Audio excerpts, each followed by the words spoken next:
Jā, čau. Nu, otrais updates. Esmu HVZ, kur es atrodos. Kaut kur Polijas vidienē sanāk. Ja.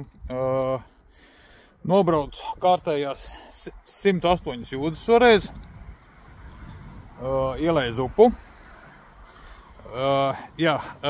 Vispār diezgan interesanti braukt pa šiem maziem ceļiem, cauri visiem tiem miestiņiem, lai arī, protams, kustība daudz lēnāka, bet, tiešām kaut ko interesantu var redzēt, ja, tur kā cilvēki dzīvo, kādi ir kapi, jā, kapi viņiem ir, tādi, diezgan glīti, tā varētu teikt, bet, jā, es nebūšu kas neiedzīvosies piedzīvojumos. Un gadījās, jā, sanāca par ātru.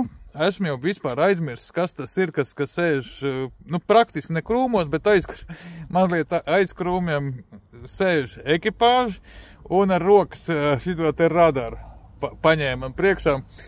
Atļautais bija 50, jā, bija nofiksēja 77, paņēma visus mans papīrus, tur tehnisko tiesības apdrošināšanu, ilgi tur kaut ko skatījās, beigās atdeva dokumentus un saka, turpmāk tā nedara.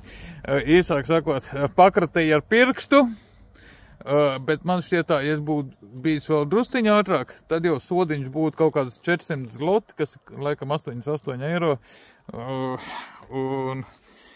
Bet jā, šoreiz tiešām veiksmīgi tika cauri, bet sapratu to, ka šeit skriet nevar, jo šeit tiešām ir vēl šī rokas radara, kas piemēram, Latvijā, nav redzēt vairs. Bet jā, viss labi beidzās un jāturpina ceļš. Vēl man ir palikuši kaut kāds 130, 129 km man rāda līdz galamērķim šodienas.